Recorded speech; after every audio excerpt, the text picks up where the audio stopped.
예, 안녕하세요. 저는 이주현이고요. 사스캐추안에 있는 캔서 센터에서 부인암 전공의로 일을 하고 있고요. 오늘은 부인암에 대해서 여러분들이 꼭 알았으면 좋겠다 하는 것들을 좀 정리해서 프레젠테이션을 하겠습니다. 질문은 제 생각엔 뭐 마지막에 받아서 답을 해드리도록 하겠습니다. 예, 저희가 주로 부인암이라고 하면 저희가 담당하는 곳은 그 여성 생식기 부분에 나타날 수 있는 암을 말하는데요. 자궁암이 캐나다에서는 제일 흔한 암이고 그 후에도 자궁경부암 아니면 난소암, 나팔관에도 암이 있을 수 있고 이 자궁경부 밑에 있는 질 쪽에도 암이 있을 수가 있고 사람들이 잘 모르기는 하지만 이 바깥쪽이라는 외음부에도 암이 있을 수 있습니다. 이곳이 저희가 다 담당하는 부분이고요. 우리가 암이라고 얘기할 때는 모든 그 몸 안에 있는 세포들이 다 자라나고 다시 또 바뀌고 죽고 이거를 반복하지만 암은 원래는 정상적인 세포들은 굉장히 많은 컨트롤로 인해서 다 자라나고 죽고 이렇게 하는데 그런 통제나 컨트롤이 없이 아무렇게나 자라나는 그런 것들을 암이라고 말을 하죠.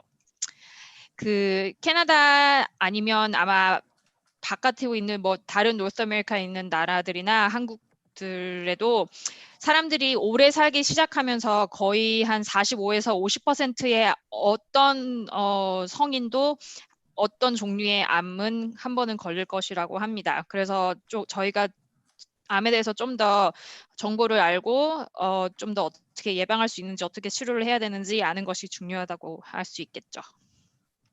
일단 제가 처음에는 캐나다에서 여성 건강관리가 어떻게 이루어지는지 설명을 해드리고 그 다음에는 암 종류에 대해서 설명을 하겠습니다.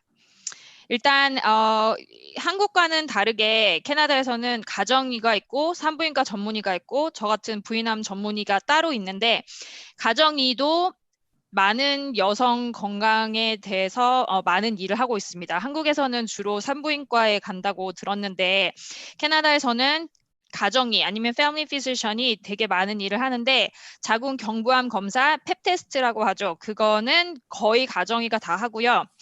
자궁 경부암 예방 주사라던가 그리고 기본적인 뭔가 문제가 있을 때 제일 처음 환자들을 보게 되는 게 가정의입니다.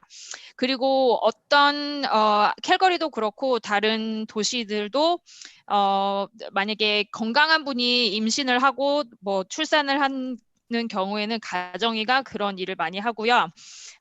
무슨 문제가 있어서 산부인과나 부인원 담당의에게 가야 될 때는 패밀리 닥터가 주로 리퍼를 합니다.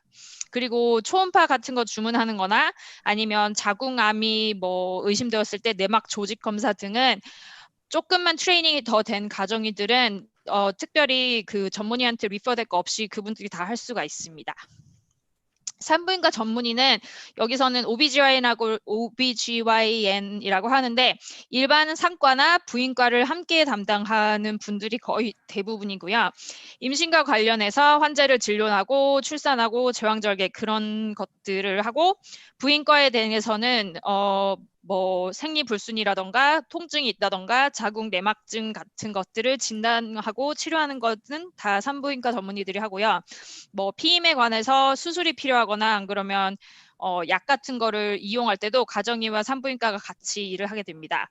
그리고 코퍼스코피라는 질경 검사도 산부인과 전문의들이 조금만 트레이닝만 더 하면 거의 다 할 수가 있고 나중에 나이 드신 분들이 조금 겪게 되는 요실금이나 골반 장기 탈출증 프롤aps라고 하는데 이런 거에 대해서 진단하고 뭐 약이나 아니면 그 좀 실리콘 같은 그런 것들 이용해서 이렇게 치료를 하고 수술을 하고 그런 것들은 산부인과 전문의가 하고 음부 질환이라던가 또 다른 여성 생식기관에 나타날 수 있는 뭐 근종 아니면 난소에 일어날 수 있는 그 악성이 아닌 양성의 낭종 같은 것들 수술은 다 산부인과 전문의가 하게 됩니다.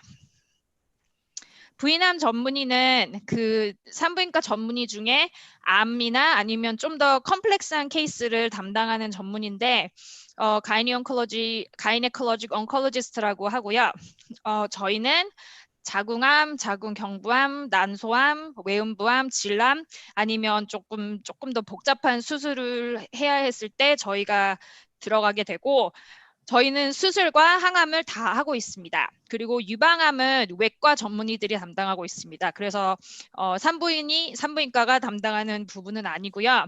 주로 암 진단이 이미 되었거나 아니면 의심스러운 경우에는 가정이나 산부인과 전문의가 캔서 센터로 리퍼를 하게 됩니다. 캘거리에는 탐 베이커 캔서 센터의 팀이 하나 있고요. 에드먼튼도 따로 자기네 팀이 있습니다. 그래서 캘거리 쪽 아니면 Southern half of 알버타에 사는 경우에는 거의 다 아마 캘거리에 있는 센터로 리퍼가 될 거고요. 거기에 여러분들이 같이 일하시는데 그분의 한 명과 아마 매치돼서 치료를 받으실 거예요. 그러면 자궁암에 대해서 먼저 얘기를 해드릴게요. 이게 캐나다에서는 가장 흔한 여성암이거든요. 자궁암에서 제일 흔한 것은 자궁 내막암이라고 합니다. 자궁 내막은 태아가 자라나고 그리고 저희가 한 달에 한 번 이렇게 그 생리를 할 때 그 안에 있는 레이어를 자궁 내막이라고 하는데 가장 흔하고 2019년에는 캐나다에 7,000명 이상의 자궁 내막암을 진단받았습니다. 그리고 40명 중에 1명꼴로 자궁 내막암을 진단받을 수가 있고 주로 50대 이후 여성이 진단을 받는데 좀 더 그 서양적인 식생활이나 그리고 사람들 그 살이 좀 찌고 그러면서 지금 나날이 더 넘버가 올라가는 암이라고 할 수 있고요. 좀 더 어리신 분들이 요새 많이 이 암을 조금 진단을 받아요. 생각하기에는 식생활 변화나 그 비만이 많아지면서 그런 것 같고 또 자궁암 중에 또 다른 종류는 자궁 평활 근육종이라는 라이오마사르코마라는 건데 이거는 그렇게 흔하지는 않아요. 자궁암 중에도 한 1~2%밖에 안 되는데 이거는 그 자궁 근종 자체는 양성이고 악성은 아니지만 갑자기 그렇게 비슷하게 생긴 애들이 너무 빨리 이렇게 커진다거나 아니면 폐경 후에 그런 암이 갑자기 그런 그 근종이 아무것도 아닌 줄 알았는데 갑자기 크게 커진다 그러면 진단을 받는 것이 좋습니다. 자궁암의 위험 요인은 제일 큰 게 호르몬 요인이에요. 그 여성 호르몬 에스트로겐이 제가 환자들한테 주로 얘기할 때는 에스트로겐은 거의 fertilizer, 그러니까 퇴비, 비료라고 생각을 해요. 자궁 내막을 잘 이렇게 보호하기 위해서는 에스트로겐도 있고 그 다른 호르몬인 프로제스테론도 같이 이렇게 있어야지 그 내막이 얇게 이렇게 보존이 되는데 몸에 어떤 이유에서든지 에스트로겐만 많아졌을 경우에는 암이 걸릴 가능성이 높아져요. 그래서 내부적으로는 초경을 되게 일찍 했다던가 아니면 폐경을 굉장히 늦게 하다던가 아니면 아기를 한 번도 안 낳으신 분들 아니면 되게 뭐 한 명 이렇게 낳으신 분들이 좀 더 그 어릴 때부터 나이가 들 때까지 에스트로겐에 좀 더 그 많이 노출이 되거든요. 그러면 좀 더 그 자궁암의 위험 요인이 높아지고 비만이 이게 관련된 이유는 지방 레이어에 에스트로겐으로 그러니까 다른 몸에 있는 호르몬을 에스트로겐으로 바꿔주는 그런 물질들이 많거든요. 그래서 비만일수록 좀 더 자궁암 걸릴 위험이 많고 만약에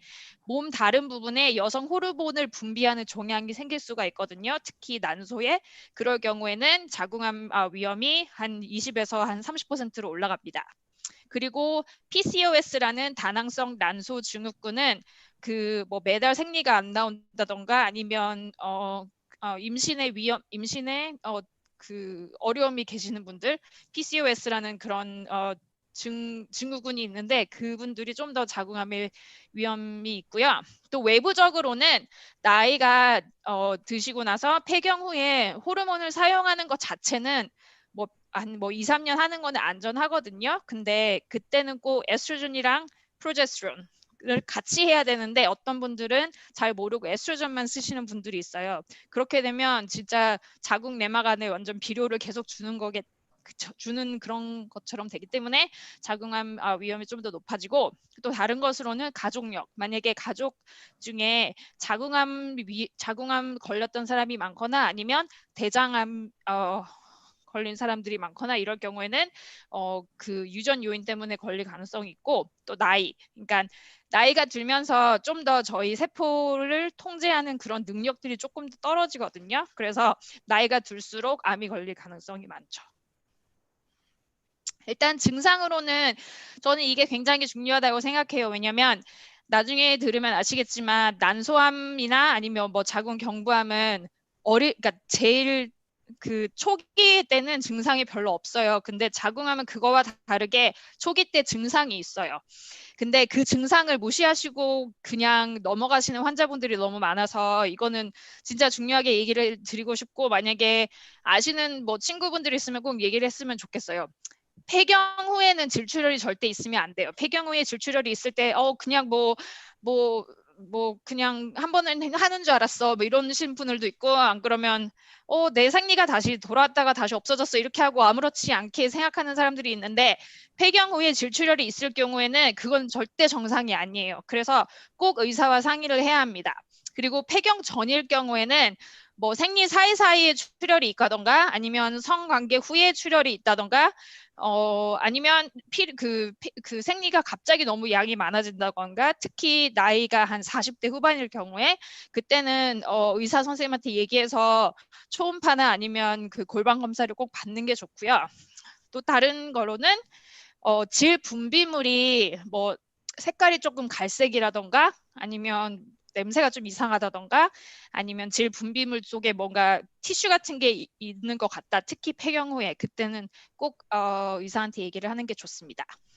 그리고 만약에 암이 좀 더 커진 후가거나 아니면 그 근육과 관련된 암일 때는 자궁이 커지면서 좀 더 복통이라던가 아니면 골반 통증, 골반에서 뭔가 압박이 느껴진다던가 아니면 소변을 볼 때 그 방광 쪽에 이렇게 아프다던가 그럴 수가 있거든요. 그럴 때는 꼭 검사를 받아야 되고, 그러니까 소변을 놓을 때나 아니면 대변을 놓을 때 피 같은 게 나올 경우에는 그것도 비정상일 수 있으니까 꼭 의사한테 얘기하는 게 좋고, 제가 방금 얘기한 것처럼 근육에 관련된 암일 때는 큰 덩어리가 생기는 것 자체를 느끼실 수가 있어요. 그때는 특히 40대 후반, 50대 됐을 때는 의사한테 꼭 얘기하는 게 좋아요. 제가 아까 얘기했다시피 자궁암은 주로 일찍 발견이 돼요. 왜냐하면 몸에서 질출혈을 함으로써 저희한테 뭔가를 메시지를 주거든요. 근데 만약에 전이가 된 후에는 그때 오시는 환자분들은 주로 복부가 이렇게 그러니까 풍선처럼 이렇게 나온다던가 복수 때문에, 안 그러면 몸무게가 많이 줄어들고 많이 허약하고 그렇게 돼서 오시는 분들도 있어요. 근데 그 전에 꼭 일찍 발견할 수 있는 게 좋겠죠. 진단 방법은 만약에 방금 얘기했던 그런 증상이 있을 경우에는 일단은 처음 가정의를 보고 그 다음에 검사를 초음파 정도는 그 가정의가 오더할 수 있거든요. 그러고 나서 산부인과 검사를 받고 골반 내진, 그러니까 클리닉에서 이게 저희가 손을 이용해서 자궁도 만져보고 그리고 스페큘럼 이그잼 해가지고 이렇게 자궁 경부랑 이렇게 보거든요. 그래서 혹시라도 문제가 있거나 뭐 다른 게 느껴지면 초음파를 좀 더 빨리 오더를 하고 아니면 이렇게 조직 검사 같은 거를 할 수도 있어요. 그리고 하나 알아야 될 게, 사람들이 자기가 자궁 경부암 검사를 했을 때 그게 정상이며 자기는 자신의 자궁도 괜찮은 줄 아는데 그거는 절대 맞지가 않아요. 자궁 경부암은 진짜 바깥 쪽만 보는 거고 자궁암에 대해서는 전혀 관련이 없어요. 그래서 자궁 경부암 검사를 뭐 3달 전에 받았다고 해도 이상한 뭐 피가 난다던가 그럴 때는 꼭 다시 검사를 받으셔야 돼요. 이거는 그 자궁 내에 저희가 그림을 설명드리면 이게 여성분이 누워 있는 거고 여기가 방광, 자궁, 그리고 여기가 대장이거든요. 그래서 이거는 오피스에서 쉽게 할 수 있는 자궁 내막 그 채취하는 그 조직 검사하는 건데, 이렇게 조그만한 이런 빨대 같은 거를 이용해서 저희가 조직 검사를 할 수가 있어요. 그래서 이런 거를 랩에 보내면 한 1, 2주 있으면 결과가 나오거든요. 그래서 이거는 수술 없이도 그 검사를 할 수 있는 굉장히 좋은 방법이에요. 그리고 아마 가정의 분들 중에서도 이거를 쉽게 하실 수 있는 분들이 있을 거예요. 자, 그래서 자궁암 진단이 될 경우에는 혈액 검사 기본적인 걸 하고, 그리고 CA125라고 하는 그 암이랑 관련된 그 수치가 있거든요. 주로 이거를 난소암이랑 관련된다고 생각을 하는데 자궁 경부암 중에서도 좀 더 전이가 된 후에는 이 숫자가 올라갈 수가 있어요. 그래서 그럴 경우에는 저희가 좀 더 환자를 더 일찍 보게 되거나 아니면 좀 더 많은 검사를 하거든요, 수술 전에. 그래서 이거를 할 수도 있고, 흉부 촬영 검사, 왜냐면 이게 허파 쪽에 아무 문제가 없는지도 알아야 되고, 그리고 심전도 검사도 하고, 이거는 다 수술을 준비하기 위해서. 그리고 혹시라도 다른데 이렇게 그 전이가 됐는지 아는 것이 중요하기 때문에 그 상황에 따라서 CT 같은 거를 촬영할 수도 있어요. 치료 방법은 암의 진행 단계, 그러니까 초기인지 아니면 중기인지 아니면 조직화적 분화도, 그러니까 이게 현미경으로 봤을 때 얼마나 이게 암이 이렇게 나쁘게 생겼는지 아니면 좋게 생겼는지, 그리고 환자 연령, 환자의 건강 상태에 따라서 저희가 치료 방법을 정하는데, 주로 첫 단계는 수술이에요. 자궁과 난관, 난소를 적재하고, 그리고 경우에 따라서 림프절을 적재를 하기도 하고요. 주로 이거는 그 복강경 수술을 하고요. 복강경을 했을 때는 당일 아니면 하루 후에 집에 가고, 개복을 했을 경우에는 한 이틀 아니면 3일 정도 후에 집에 가게 됩니다. 그리고 수술할 때 모든 조직은 격리 실험실로 보내져서 한 2주 정도 있다가 결과가 나오고, 그러면 제가 주로 하는 거는 전화로 일단 환자들한테 다 연락을 해서 알려주고, 그다음에 그 다음에 좀 더 치료가 필요할 경우에는 저희가 다 이렇게 어레인지를 해서 한 달에서 한 달 반 사이에는 그 다음 단계로 넘어갈 수 있도록 다 관리를 하고 있고요. 그 후에도 암이라는 거는 한번 일어나면 다시 나타날 수 있는 거기 때문에 주로 한 5년 정도는 저희가 환자들을 클리닉에서 계속 팔로우업합니다. 그리고 그 나중에 전이가 많이 됐다던가 아니면 사람들이 몸이 안 좋아서 수술을 못 받을 경우에는 호르몬 같은 거를 써서 암 관리를 하기도 합니다. 자궁암을 예방하는 방법은 특별한 방법이 있는 건 아닌데, 중요한 거는 진짜 에스트로겐을 단독으로 안 사용하는 거고요. 만약에 자궁이 있으신 분들이 호르몬을 뭐 50대 이후에 쓰고 싶다 그러면 꼭 프로제스테론이라는 호르몬을 같이 써야지 자궁 내막을 보호할 수 있고요. 만약에 몸무게가 조금 있으시다던가 그럴 때는 운동이랑 몸무게 관리가 굉장히 중요합니다. 그리고 피임이 필요하신 뭐 3, 40대 분들은 입으로 먹는 피임약을 먹으면 좀 더 이렇게 그 자궁 내막을 보호할 수 있거든요. 그래서 그거를 써도 되고, 안 그러면 요즘에 젊은 분들이 많이 쓰시는 게 자궁 내에 쓰는 피임 기구가 IUD라는 게 있는데, 거기는 프로제스틴이 컨센트레이티드 돼 있는 그런 디바이스예요. 그래서 그거를 쓰면 그 암 예방에 솔직히 도움이 많이 되는 것 같아요. 그래서 지금 캐나다에서도 사람들이 좀 연구를 해보고 싶은 게, 비만인 사람들이 이 기구를 한 45세, 50대쯤에 쓰면 혹시라도 저희가 진짜 전국적으로 암을 조금 줄일 수 있지 않을까 하는 그런 연구가 지금 시작되려고 해요. 그리고 또 중요한 거는 비정상적인 질출혈의 경우에는 꼭 의사와 상의해야 돼요. 그냥 무시하고 가면 안 돼요. 다음은 자궁 경부암에 대해서 얘기해 드릴게요. 자궁 경부암은 cervical cancer이라고 하죠. 이거는 전 세계적으로는 굉장히 흔해요. 왜냐면 아프리카나 아니면 잘 살지 못하는 곳에서는 자궁 경부암을 예방할 수 있는 방법이나 아니면 스크린할 수 있는, 진단할 수 있는 방법이 조금 부족하기 때문에 아직은 많이 흔해요. 근데 캐나다에서는 그래도 많이 흔하진 않아요. 좋은 예방 방법이 있기 때문에. 그래서 2019년에는 한 1,000명 넘는 분들이 자궁 경부암 진단을 받았고요. 아까 자궁암은 40명 중에 1명이었는데 이거는 150명 중에 1명 정도가 자궁 경부암 진단을 받고, 대부분의 자궁 경부암의 원인은 인유 두종 바이러스 아니면 HPV 바이러스라고 할 수 있죠. 자궁 경부는 저기 자궁 앞에 문이라고 생각하시면 되고, 자궁 경부암의 증상과 징후는 초기에는 증상이 없어요. 그렇기 때문에 펩 테스트가 중요한 거예요. 그리고 조금만 이렇게 암이 이렇게 조금 할 때는 아무 증상이 없지만 조금 더 커지기 시작하면 성관계 후에 출혈이 있다던가 아니면 아까 얘기했다시피 갈색 같은 그런 질 분비물이나 아니면 비정상적인 질 출혈, 그러니까 생리 중간중간에 질 출혈이 있을 수가 있고 조금 더 암이 커지기 시작하면 통증과 압통이 있을 수 있고요. 혈뇨 아니면 요통, 그러니까 그러니까 소변 눌 때 아프다거나 안 그러면 조금 더 발전한 경우에는 그 신장에서 방광으로 오는 그 튜브를 아예 막게 돼요. 그러면 나중에 신장이 안 좋아질 수가 있고 직장 출혈이 있을 수가 있고 아까 말했다시피 좀 더 전이된 경우에는 체중이 감소하거나 굉장히 허약해진 분들이 있을 수 있죠.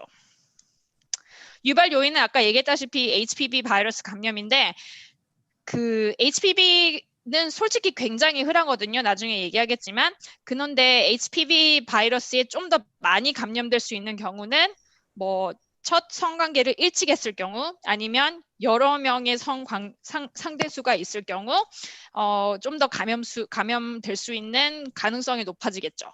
그리고 흡연은 굉장히 큰 요인이에요. 흡연을 하시는 분들은 그 바이러스를 자연 치유될 수 있는 그런 능력을 좀 더 이렇게 가미시키고 흡연 자체가 그 세포가 그런 그로스하는 걸 통제하는 데 좀 더 방해를 하거든요. 그리고 면역 기능 저하되신 분들, HIV 감염자나 아니면 장기 이식을 받으셔서 약을 먹으면서 면역 기능이 저하된 분들이 좀 더 가능성이 높고요. 다른 성매개 감염, 그러니까 HPV 말고도 뭐 성과 관련된 그런 다른 인펙션이 있으신 분들 경우에는 좀 더 그 자궁 경부 쪽에 세포에 많은 스트레스를 주기 때문에 암 걸릴 가능성이 더 높아지고 또 하나 제일 중요한 거는 주기적으로 펩 테스트를 받지 않는 거예요. 펩 테스트를 주기적으로 받으면 암이 되기 전에 발견할 수가 있어요. 근데 그거를 주기적으로 안 받고 한 뭐 5년에 한 번 아니면 뭐 제대로 그러니까 가끔 받을 경우에는 그걸 미스할 수가 있어요. HPV에 대해서 좀 더 얘기해드리면 성관계식 피부 접촉으로 옮고 150가지 이상의 HPV 바이러스가 있어요. 그중에 암을 안 일으키는 바이러스 타입이 있어요. 그 제일 많이 알려진 게 타입 6랑 11번인데 그거는 좀 더 이렇게 이거는 암이 아니에요. 좀 사마귀 같은 것들을 이렇게 유발을 하고 근데 16, 18, 31, 32 그리고 이거 말고도 여러 가지가 그 자궁 경부암 아니면 질 쪽의 암, 음부암, 항문암, 그리고 남자분들은 음경암, 그리고 두강 인두암, 입 쪽에 있는 암도 이런 바이러스에 대해서 일어날 수가 있어요. 제일 많이 알려진 거는 16과 18이에요. 제가 아까 말했다시피 HPV 자체는 굉장히 흔해요. 어떤 성인이든 어떤 종류의 성관계를 했을 경우에는 거의 한 80, 90% 이상이 한 번은 HPV에 감염이 될 거예요. 하지만 면역 상태가 괜찮다면 한 2년 내에 감염해서 자연 치유가 되고 암 가능 세포는 만들어내지 않아요. 근데 어떤 이유에서든 치유가 되지 않을 경우에는 암을 유발할 수가 있는 거예요. 그래서 저희가 과정을 보여드리면 이건 자궁 경부를 보여주는 거는 자궁 경부 자체는 되게 정상이잖아요. 근데 이걸 현미경으로 본 건데 이 사람은 HPV 그 바이러스 감염은 돼 있어요. 근데 자궁 경부에서는 전혀 아무 문제가 없어요. 근데 이 사람은 아직도 감염은 돼 있고 아직 암이 있는 건 아니에요. 근데 조금 자궁 경부에 상처가 나기 시작을 해요. 이 분도 면역만 괜찮으면 다 이거를 그냥 다 치유가 되기도 해요. 아무 그 트리트먼트 없이도. 근데 그게 안 될 경우에는 바이러스가 여기서 오래 살기 시작하면서 세포들을 좀 더 이렇게 변형을 시켜요. 세포의 DNA를 변형을 시켜서 아직 암은 아니더라도 암으로 발전할 수 있는 pre-cancerous lesion. 그래서 암 바로 전 과정에 그 세포 변화를 시키고 이쯤에도 만약에 디텍트가 안 됐다. 그럴 경우에는 암으로 발전되는 거예요. 그러니까 저희가 펩 테스트를 레코멘드 하는 이유가 만약에 이 상태나 아니면 이 상태일 때 펩 테스트를 받으면 이때는 진짜 암으로 발전하기 전에 치료를 할 수가 있어요. 굉장히 쉽게. 그래서 펩 테스트가 중요한 거예요. 이 자궁 경부에서 이까지 가기까지는 거의 한 5에서 10년 정도가 걸려요. 그래서 펩 테스트를 여러 번 받아야지 이 사이사이에 그 과정에 있을 때 딱 디텍트해서 잡을 수가 있는 거예요. 자궁 경부암 예방 방법은 정말 중요한 게 주기적인 자궁 경부암 검진이에요. 한 번 하고 10년 동안 안 하는 건 좋지 않아요. 두 번째는 HPV 예방 백신이에요. 제가 좀 이따 다시 여기 더 드릴 거고, 안전한 성생활이 중요해요. 첫 성경암 나이를 늦출 수 있으면 좋고, 상대자 수를 최소화할 수 있으면 좋겠죠. 그리고 스모킹이랑 HPV 바이러스 두 개 같이 붙으면 정말 안 좋은 거기 때문에 금연을 하는 게 좋고, 식생활과 생활 습관을 건강하게 하는 거는 어느 건강 질환이나 암 예방하는 거에서도 좋다고 생각을 합니다. 일단 펩 테스트는 목적은 아까 말했다시피 HPV에 대해서 HPV 때문에 일어나는 세포가 암으로 발전하기 전에 발견할 수 있고, 만약에 암 초기라면 증상이 없다 그랬잖아요, 제가.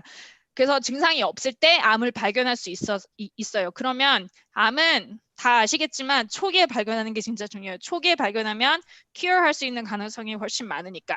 그렇기 때문에 펩 테스트를 꼭 해야 하고, 펩 테스트는 뭐 이렇게 누워 계실 때 질경 아니면 스페큘럼을 이렇게 인설트해서 경부에 있는 세포를 조금씩 이렇게 채취를 하는 거예요. 그래서 그 현미경으로 보게 돼요, 랩에서. 그러면 정상 그리고 비정상 이거를 알 수 있어요.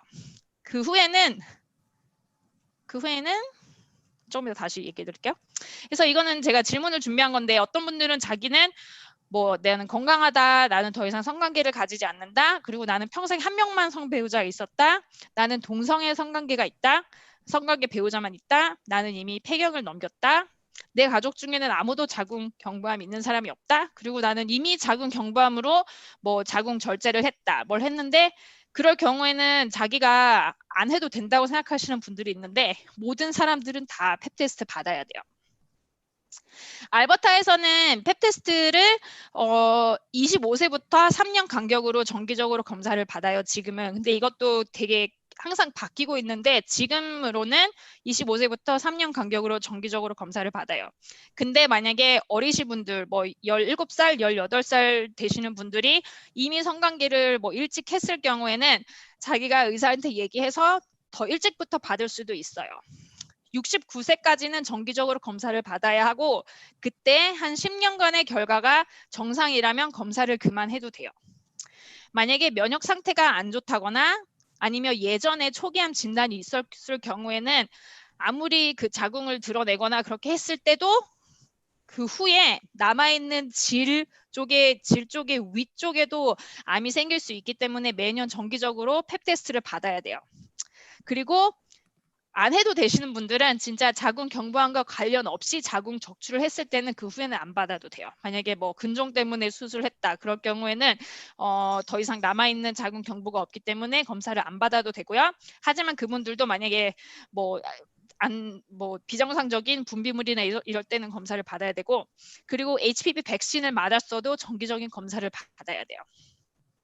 펩 테스트를 준비하는 방법은 특별히 없어요. 제 생각에는 제일 중요한 거는 다들 너무 바쁘기 때문에 그냥 갈 수 있을 때 가서 하는 게 좋아요. 만약에 저희가 뭐 얘기하는 게 생리 중에는 검사를 하지 않는 게 좋지만, 바쁘신 분들이 생리 중에 밖에 시간이 없으면 가서 하는 게 더 중요해요.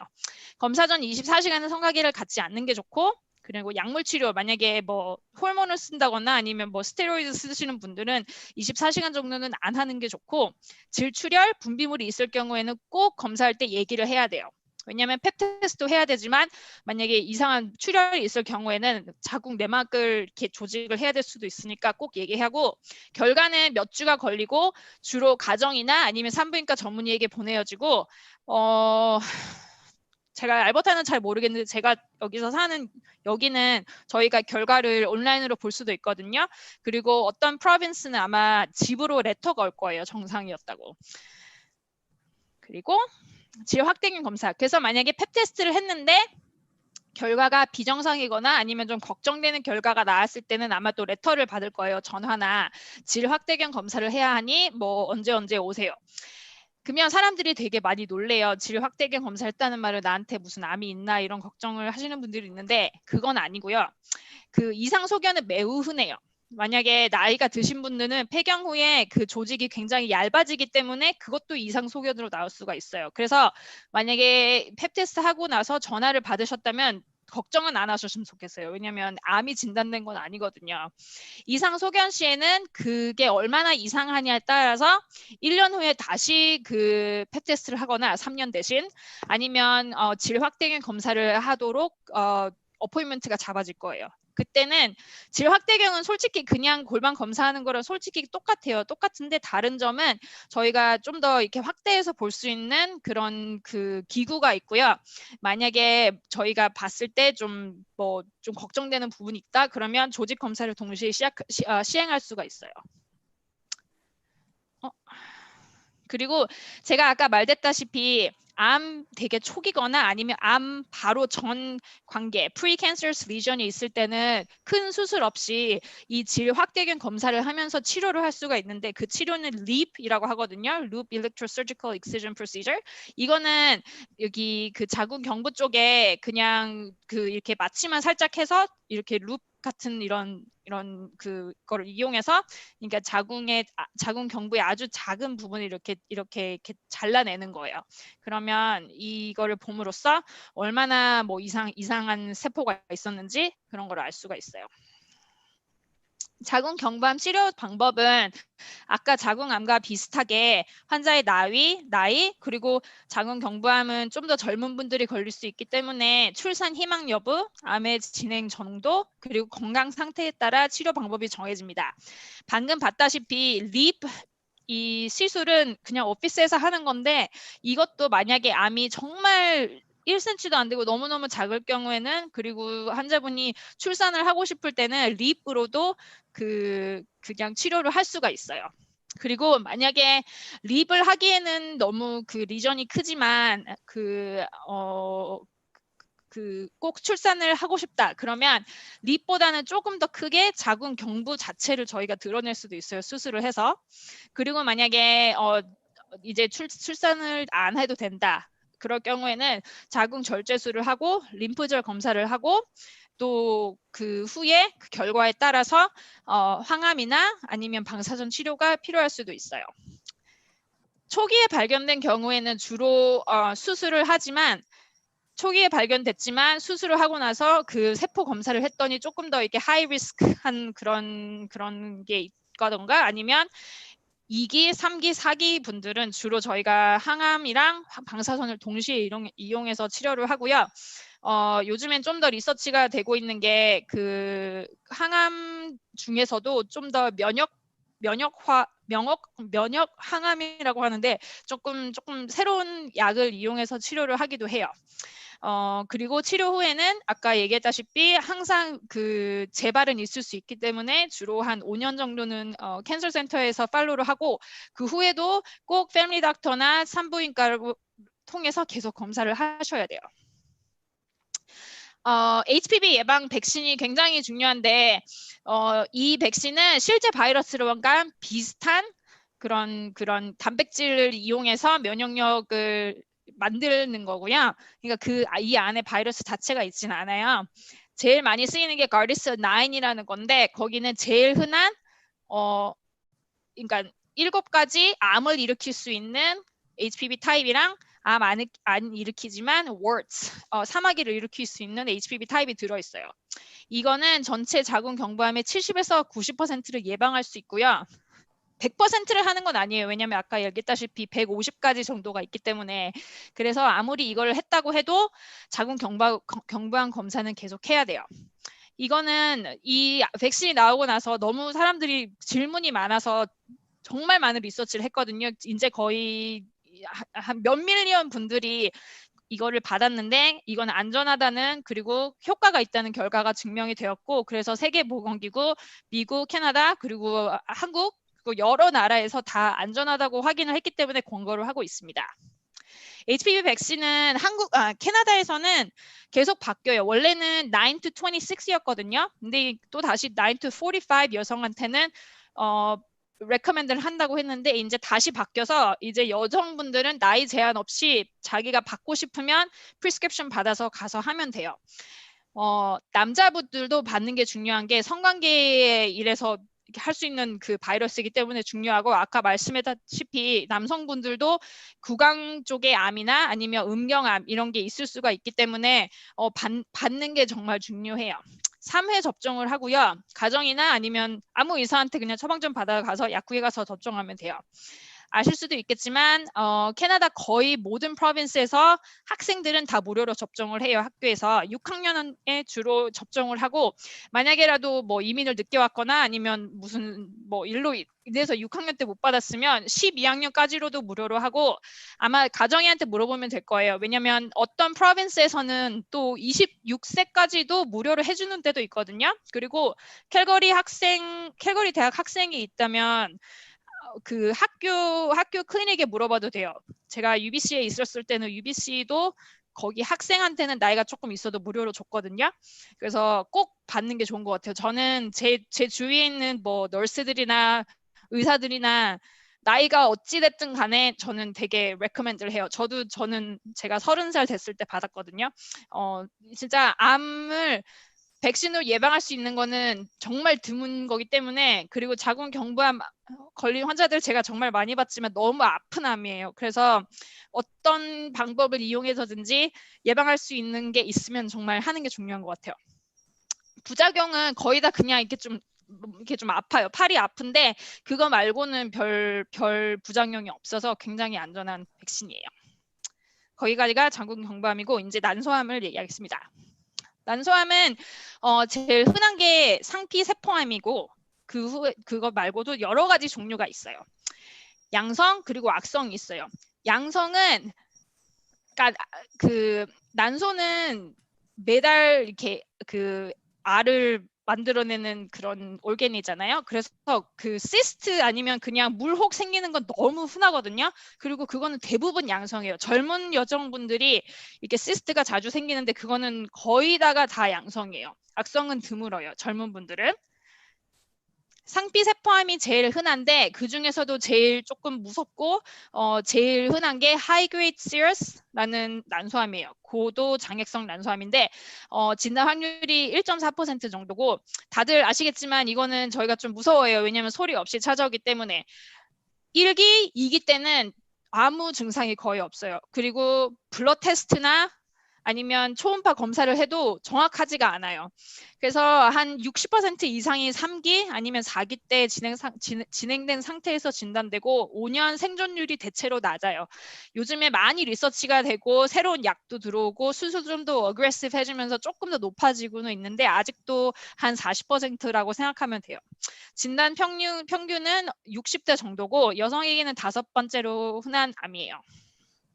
이거는 저희가 되게 자주 보는 광경인데 이거는 소장이고 이분들은 진짜 이런 분들은 초음파를 하면 그 난소 자체는 그렇게 크지가 않아요. 근데 암이 되게 이게 무슨 물뿌리개처럼 스프레드 되기 때문에 이거는 진짜 난소는 별로 안 크지만 이거는 그 소장 근처에 있는 암이 많이 이렇게 커져서 이런 분들이 주로 이렇게 배가 이렇게 복수 때문에 불러서 저희 클리닉으로 오죠.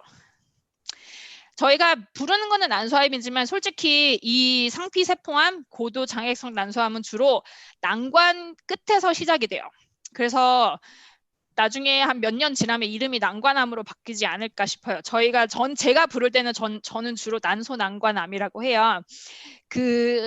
이게 이 난관의 앞에서 난관 뒤 제일 끝에서 조금씩 변화돼서 그게 또 물뿌리개처럼 난소 위로 올라가고 거기서 또 다른 곳으로 이렇게 스프레이처럼 퍼져요.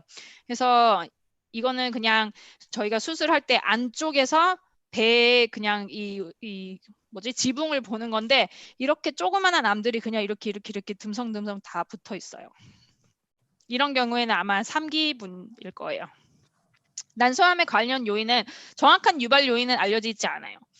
근데 나이가 들수록 좀 더 가능성이 많아지고 배란의 횟수 쉽게 생각할 때는 난소와 난관이 있잖아요. 그래서 난소에서 매달 알이 나올 때마다 여기는 나름 이 난관한테는 트라우마예요.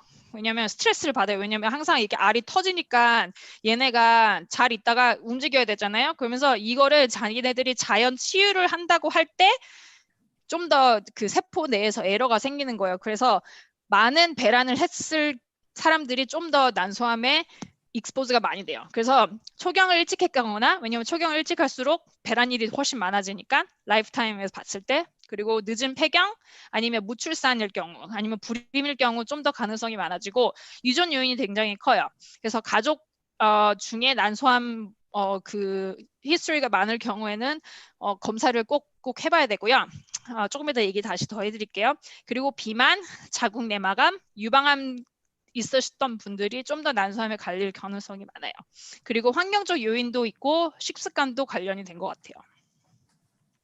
제가 유전적 요인이라 그랬는데 10에서 15%의 그 고도 자객성 난소암은 그 BRCA1 아니면 BRCA2 유전자의 변화로 일어날 수 있어요. 다들 아시는 안젤리나 졸리도 그 BRCA 그 세포 BRCA 그 진 뮤테이션이 있었기 때문에 그 유방이랑 난소 난관을 다 제거를 했거든요. BRCA1 캐리어의 같은 경우에는 유방암 걸릴 확률이 굉장히 높고 난소암 걸릴 확률도 굉장히 높아요. 그리고 BRCA2도 굉장히 높아요. 그 파퓰레이션에 비해서. 그래서 이런 경우에는 뭐 스크리닝, 그러니까 브레스트는 스크리닝을 할 수 있거든요. 유방암은 스크리닝 할 수 있으니까 뭐 MRI나 아니면 메모그램을 훨씬 많이 한다던가 하고 난소암은 솔직히 좋은 스크리닝 테스트가 없기 때문에 이런 분들은 주로 나이가 한 35, 40 됐을 때 미리 난소와 난관을 제거를 해요. 그리고 BRCA 이 브라카 뮤테이션이 없다고 해도 모친이나 아니면 자매 아니면 할머니가 난소암에 걸린 경험이 있을 경우에는 저희가 아직 발견하지 못한 다른 그 그 유전자 이상이 있을 수 있기 때문에 의사한테 얘기해서 혹시라도 패밀리 그러니까 아기 다 출산하셨으면 수술을 받는 거를 저희는 주로 권장을 해요. 난소암과 증상과 징후를 얘기할 때는 진짜 초기에는 증상이 별로 없어요. 왜냐면 그냥 배가 살짝 아팠다가 없어지고 이런 거는 너무 흔한 거기 때문에 사람들이 주로 이렇게 암이라고 생각을 안 하거든요. 근데 만약에 제가 얘기하는 이런 것들이 한 1, 2주 계속되고 나아지지 않을 경우에는 꼭 의사한테 물어보는 게 좋아요. 하복부 쪽에 복통이 있다던가 아니면 복부에 팽만감이 있어서 소화가 잘 안 되고 먹는 거를 자기가 먹는 것보다 한 반도 못 먹겠다던가 그럴 경우에는 그리고 그게 만약에 1, 2주 아니면 2, 3주 계속 될 때는 의사를 꼭 만나야 되고요. 복수 같은 게 있을 때는 숨이 찰 수도 있고요. 살이 빠지고 허약할 수도 있고 그리고 그 소변 대변 볼 때 좀 더 어려움을 겪을 수도 있어요. 그리고 질출혈이 있을 수도 있어요. 난소암 종류에 따라서 질출혈이 있을 수도 있고 그리고 만약에 암 덩어리가 커졌을 때는 자기가 배를 만졌을 때 느낄 수도 있어요. 제 환자들 중에서는 자기는 잘 못 느꼈는데 뭐 마사지를 받으러 갔더니 마사지 하는 사람이 뭐 뭘 느껴서 병원으로 온 경우도 있어요. 난소암 진단은 만약에 증상이 있을 경우 의사를 봤을 땐 골반 내진 이렇게 검사를 하고 초음파 검사를 하고 혈액 검사를 해요. 아까 얘기했다시피 CA125가 좀 더 난소랑 관련된 그런 피검사고요. 이런 다른 종류의 암과 관련된 종양 표지 인자 검사를 할 수가 있어요. 한국 분들이 되게 많이 물어보세요. 자기 한국에서 그 1년에 한 번씩 하는 그 정기 검진을 할 때 한국에서는 왜 CA125를 해주는데 왜 여기는 안 해주냐고. 근데 이게 얼마나 정확한지 초음파가 얼마나 정확한지 그러니까 암을 미리 디텍트하기 위해서 얼마나 정확한지 그런 리서치를 되게 많이 했거든요. 근데 가족력이 없고 아니면 가족력이 있다고 해도 젊은 분들은 CA125 그리고 초음파가 이상할 가능성이 굉장히 많아요. 왜냐하면 CA125라는 피검사는 근종이 있다거나 뭐 생리 중이라던가 아니면 맹장염이 있다던가 여러 가지 이유 때문에 이 숫자가 올라갈 수 있거든요. 그래서 그렇게 정확하지가 않아요. 그래서 이거를 스크리닝 테스트라고 레코멘드 하진 않아요. 그리고 만약에 이렇게 증상이 있다던가 아니면 이 결과 중에 잘못된 결과가 있을 때는 CT 아니면 MRI를 하게 되고 결과에 따라서 뭐 PET-CT를 하기도 하고 여러 좀 더 테스트를 하게 되겠죠. 암이 정말 의심됐을 때는. 아까 얘기했다시피 초음파나 아니면 CA125 혈액 검사만으로는 악성인지 양성인지 알 수가 없어요. 암의 진단은 제일 중요한 게 조직 검사예요. 난소암이 의심되거나 난소암이 확진됐을 때는 수술 그리고 항암 화학을 주로 같이 해요. 그리고 방사선은 종류에 따라서 쓰기도 하고 암 면역요법을 쓰기도 해요. 진단과 치료를 위해서는 제일 먼저 사용되는 게 주로 수술이에요. 수술을 할 때 저희는 난소, 난관, 그리고 자궁, 장막, 림프절, 그리고 저희가 손으로 만질 수 있고 볼 수 있는 모든 암 조직을 떼어내는 게 그 수술의 목적이에요.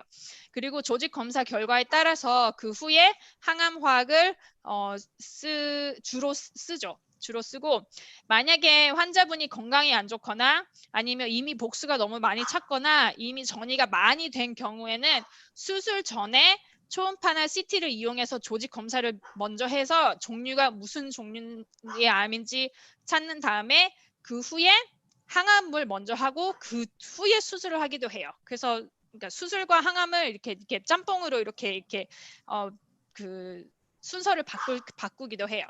그리고 이런 암들은 재발의 가능성이 너무 높기 때문에 치료 후에서도 저희가 한 2, 3개월에 한 번은 꼭 보고 첫 번째 연도에는 그리고 조금씩 덜 자주 보지만 재발의 가능성이 솔직히 한 50% 정도예요. 그래서 제가 보는 많은 환자분들이 수술과 항암을 먼저 한 다음에 다시 항암으로 돌아오시는 분들이 굉장히 많아요.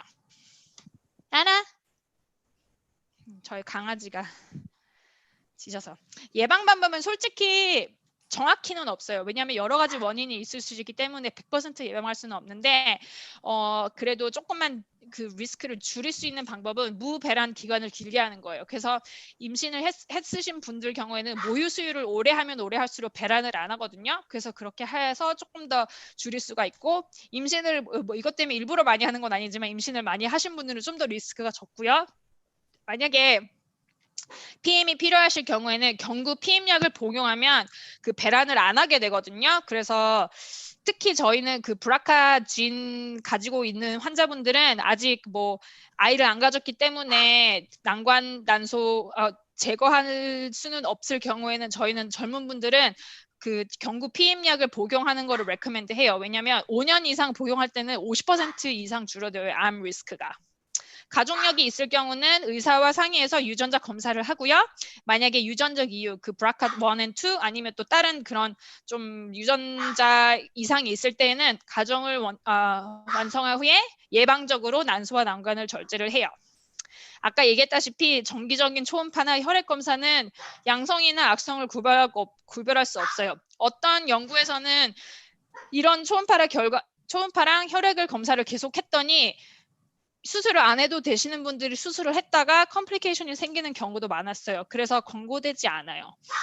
균형적인 식생활과 적정한 운동이 중요하고 제가 요즘에 사람들한테 많이 얘기하는 건 이거예요. 가족을 만약에 다 가지셨어요. 그러면 영구적인 피행 방법으로 난관 절제를 권고를 해요. 왜냐하면 제가 아까 얘기했다시피 제일 흔한 난소암은 솔직히 난관에서 시작되거든요. 그래서 난관은 저희 호르몬이랑은 전혀 관련이 없기 때문에 난소는 그냥 그러니까 배 안에 놔두고 난관만 절제하는 거는 정말 쉬운 수술이거든요. 그래서 혹시라도 가족을 완성을 했을 경우에는 난관 절제에 관심 있다고 의사한테 얘기하면 이거는 진짜 한 20분도 안 걸리는 수술이거든요. 그래서 생각하면 좋을 것 같고 만약에 제왕절개를 하시는 분들이면 제왕절개 할 때 동시에 할 수가 있어요. 난관 절제를. 그래서 꼭 얘기를 하시면 좋을 것 같아요. 이게 마지막 종류의 암입니다. 외음부암. 외음부암은 지금까지는 다 안쪽에 있는 암을 설명해 드렸는데 외음부암은 바깥쪽에 있는 암이에요.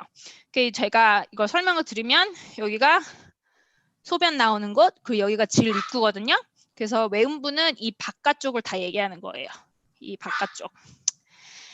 이거는 비교적 드물지만 하지만 늘어나고 있어요. 제 생각에는 좀 더 사람들이 더 더 알아가고 있는 것 같기도 하고, 아니 그리고 좀 더 저희가 오래 살고 있으니까 좀 늘어나는 추세고 60세 아니면 70세 여성에게 대부분 진단돼요. 제일 흔한 거는 종류가 스퀘머스 셀 캔서라고 하고요. 다른 거는 멜라노마. 멜라노마라고 하면 사람들이 주로 막 이렇게 백인들한테 많이 일어나는 이런 스킨 캔서인데 이게 여기 밑에도 일어날 수가 있어요. 그리고 또 다른 종류, 그러니까 어느 다른 몸에서 일어날 수 있는 피부암이 밑에 외음부에도 생길 수가 있어요. 이 위험 요인은 거의 한 반 정도가 똑같아요. 그 자궁 경부와 같이 HPV 바이러스에서 인해서 나타나고 85% 정도가 그 타입 16이에요. 아까 백신으로 그 프리멘트 할 수 있는 타입 16이 주로 그렇고 흡연. 그래서 제 환자들 중에 외음부 암 걸리신 분들은 거의 다가 클리닉에 오면 저희가 다 알아요. 왜냐하면 담배 냄새가 너무 많이 나가지고 흡연과 그리고 HPV 바이러스 같이 모이면 정말 안 좋은 것 같아요. 그리고 암 전 단계인 pre-cancer lesion, 그거를 BIN이라고 하거든요. 그게 있었을 경우에는 암으로 발전된 위험이 있기 때문에 치료를 하는 게 중요해요. 그리고 라이큰 스클레로시스라는 게 제가 찾아봤는데 네이버에서도 한국말로는 못 찾았거든요. 이게 굉장히 여기 외음부가 굉장히 가려운 스킨 그냥 질환이거든요. 근데 이거를 스테로이드로 잘 관리를 해야지 암으로 발전이 안 될 수 있는데 이거를 잘 관리를 안 했을 경우에는 몇 년 후에는 암으로 될 가능성이 굉장히 높아요. 증상은 제일 큰 게 가려움증이에요. 아니면 외음부 쪽에 자기가 보거나 아니면 만질 수 있는 뭔가 이렇게 럼프가 생길 수도 있어요.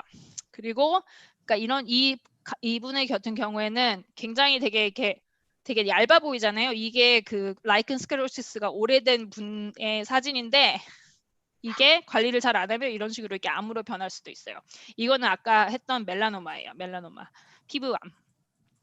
그래서 종괴가 있거나 아니면 가려움증, 출혈이 있을 수가 있고요. 이게 종양이 커지다 보면 통증이 있을 수도 있어요. 그래서 소변을 누셔야 되는데 소변을 못 누시는 분들이 있어요. 너무 아파서. 그리고 질 분비물이 생길 수가 있고 색깔이 변할 수가 있어요. 많은 분들이 가려움증은 그냥 뭐 괜찮겠지 이러고 아니면 그 이스트 인펙션이겠지 하면서 그냥 신경을 안 쓰시는 분들이 있고 또 많은 가정의분들도 이 암은 흔하지 않기 때문에 좀 꺼려 하시는 분들이 있어요. 검사 자체를. 근데 가려움증이 계속될 때는 그냥 뭐 염증이겠지라고 생각하지 말고 꼭 검사를 받으셔야 돼요. 그리고 특히 뭐 한 며칠 지나도 안 괜찮아진다 그러면 정말 꼭 검사 받으셔야 돼요. 제 환자분들 중에 외음부암 암 걸리신 분들 중에 진짜 한 3분의 1이 그래요. 다 이스트 크림 썼고 뭐 요로 그 인펙션인 줄 알고 안티바이오틱 썼는데 안 돼서 지금까지 왔다. 근데 막 보면 막 암이 이렇게 커지고 그런 경우도 있거든요. 이거는 조금 큰 암이에요. 이렇게 되시는 분들이 있어요. 한 몇 달 동안 가렵고 피도 나고 그러다가 나중에 늦게 오신 분들이 이렇게 이런 거를 보여주세요. 그리고 비교적 조기 진단이 가능해요. 왜냐면 증상이 있고 눈으로 볼 수 있으니까. 그러니까 의사한테 꼭 안 가더라도 거울 같은 거를 보고 이게 이상해 보이면 정말 꼭 검사를 받으셔야 돼요. 그리고 주로 이거를 발견할 경우에는 의사한테 진찰을 받고 조직 검사를 해요. 이런 조직은 오피스에서 진짜 쉽게 그냥 살짝 이게 그 마취한 다음에 그냥 떼어낼 수 있거든요. 그 다음에 암으로 확인될 경우에는 치료를 해요. 주로 수술을 하고 수술할 때는 이 암 자체를 제거를 하고 그리고 림프절 절제술을 해요. 그 다음에 필요할 경우에는 방사선과 항암 치료를 하고 만약에 처음에 발견됐을 때 암이 너무 컸을 때는 항암과 방사선을 먼저 하고 수술은 나중에 하기도 해요. 그리고 5년 생존율은 종합적으로 한 70% 정도 된다고 합니다.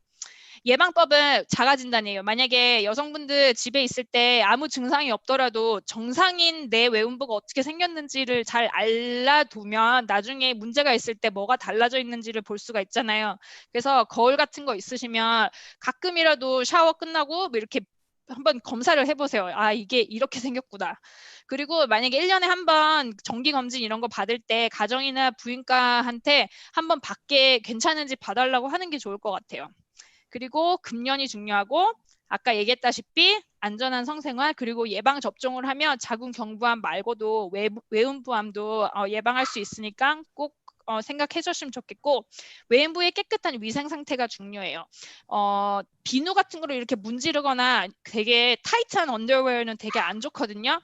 그래서 그냥 깨끗한 물 그리고 pH 뉴트럴한 그런 걸로 그냥 깨끗하게 상태를 유지하는 건 좋지만 너무 냄새 많은 이런 향이 많이 들어간 비누나 아니면 타이트한 언더웨어는 별로 좋지가 않아요. 그리고 그 패드나 그 생리 패드 이런 거는 굉장히 케미컬도 많고 안 좋거든요. 그래서 웬만하면 안 쓰시는 게 좋아요. 이게 제가 준비한 슬라이드고요. 제가 질문을 어떻게 받는지는 모르겠는데. 네, 선생님 감사합니다. 오늘 정말 너무 유용한 정보였고요.